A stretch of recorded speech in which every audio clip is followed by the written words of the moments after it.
Ready for another take? Yeah. All right, Brannen. Rolling.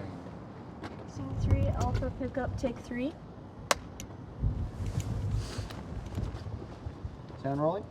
Speak. Okay. Ready, Jackson? And action.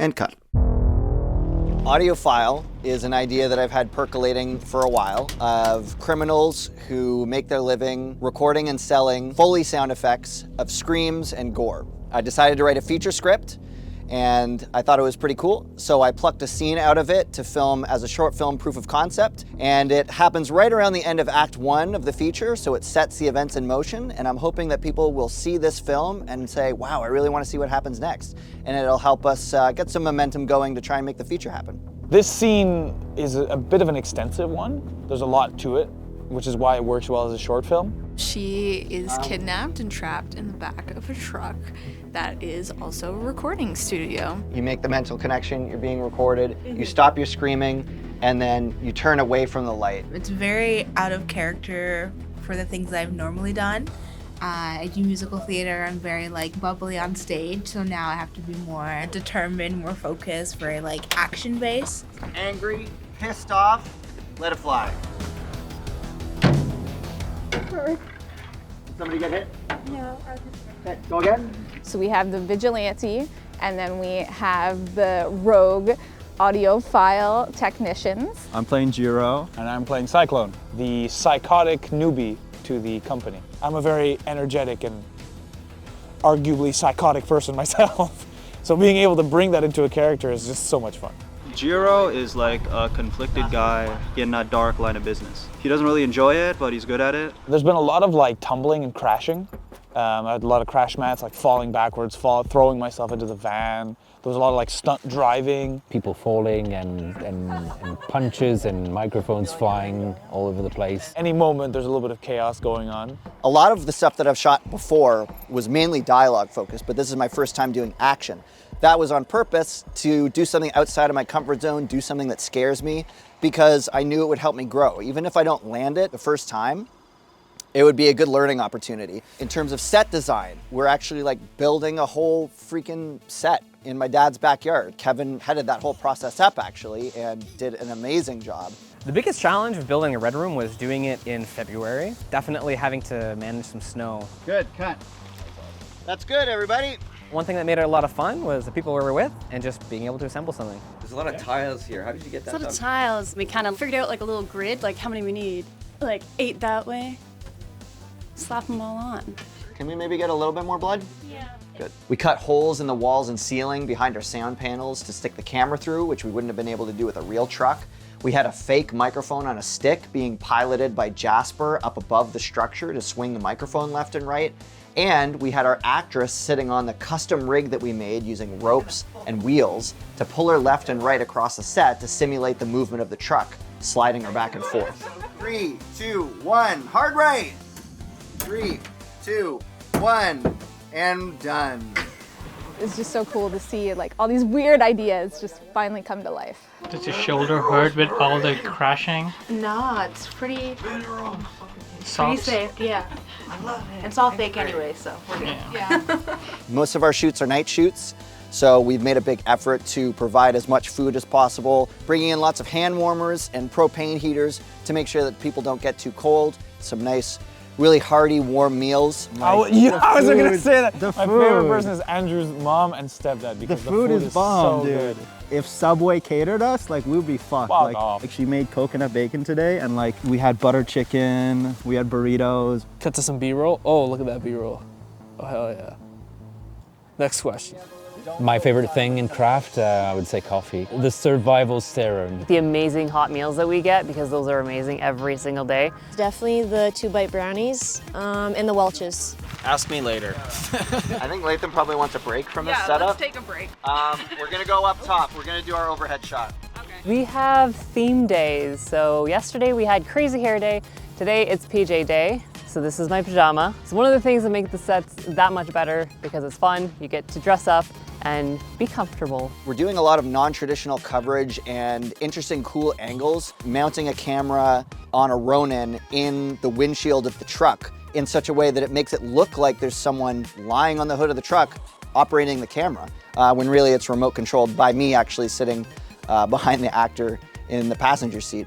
In that regard, I worked very closely with my wife, Hannah, on the cinematography of this film because we both wanted it to be very bold, striking style, lots of neon colors. Every shot that I see, I'm like, this is looking so amazing. Literally every shot is completely different. So fucking crazy, so well planned and thought out. I try to go in with as much of a plan as possible. That said, there are a whole lot of things that are very difficult to anticipate. One of our biggest points of frustration on this shoot has been the truck that we rented on day 2. It took 2 hours to get it started. We're calling the guy that we rented it from. He's like, oh, you just have to jiggle it. You have to do this specific thing. And Latham is just in the driver's seat jiggling the truck key for over 2 hours. This truck has 460,000 kilometers. This is a shitbox right here. A couple of days later, we did all of our exterior shots with the truck. And this was probably the most expensive night of filming. This was what I got insurance for. This is what I got a road closure for. And when we all got together to go and do it, the truck wouldn't start again. And we had the same problem. And we ended up having to drive over to where the road closure had already started with the cops there and explain to them, hey, I know we're supposed to be closing the road right now, but we're not ready to film because our truck won't start. So if you can just be patient with us and hang out for a while, we're gonna try and get it figured out. Finally, we got the truck working. Latham drove it over to the spot where we had closed the roads. We had a crew member set up at each end of the road, and we basically had this entire stretch along Thurston Drive to ourselves to do stunt driving for real, which was so exciting. It's the best conditions that we're gonna get for the whole month. It's cold enough for water to freeze to give the truck more ability to swing and slide and actually drift. Having the road closed with the police officers here, it's definitely a unique experience. I'll start on the tire and then you'll drive away and I'll pan up and we'll see the back of the truck. I don't think I'm as nervous as I maybe should be.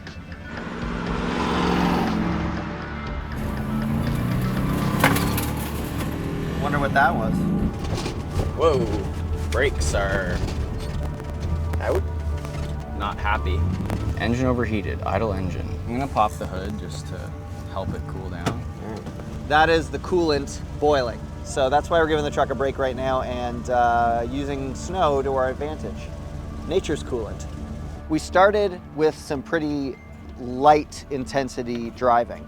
And the reason for that was we wanted to make sure that we got enough coverage that we could actually cut the film together. Even if the driving wasn't super crazy, we could still get the coverage that we needed for the story to make sense, but still mainly use this truck.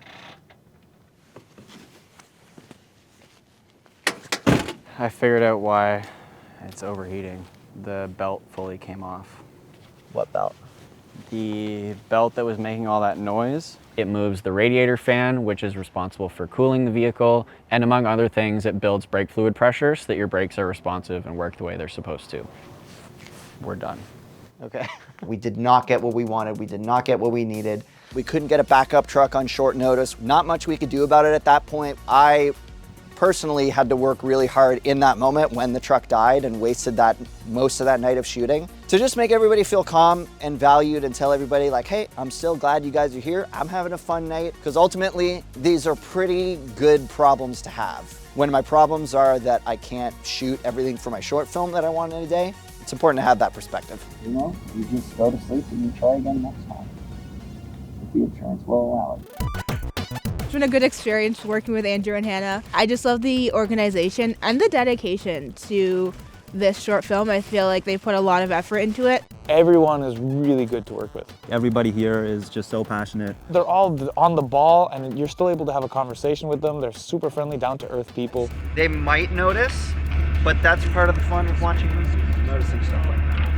Andrew's the director, and he's such a thorough director. He's very meticulous, and in a good way. I've never seen someone so thorough and very invested in every aspect of the production. He's definitely got his hand in a lot of elements in the project, very passionate. He's got a dream, he's got a vision, and we're here to make it happen. He knows what he wants, he's got like storyboard, everything's planned out, and he's just super chill, he's super understanding. You know, he's an attention to detail guy. Very specific, clear ideas of the vibe musically, and great, clear cinematic musical references. This project was just so much fun to work on, honestly. A key moment in this film happens right as the key gets turned, the truck is on and speeds off. And that was also a transition point, not just between scenes, but between composers. Andy wanted it to sound a bit like Beatles' Abbey Road, just like whew, blend one into the other.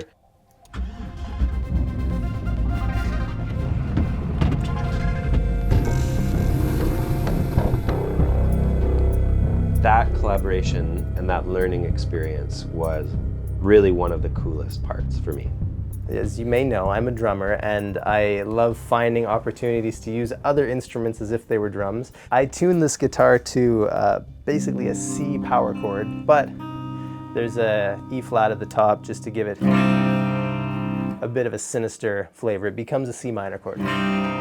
You can take this and use it as a percussion instrument. So let's see how this is integrated into the score.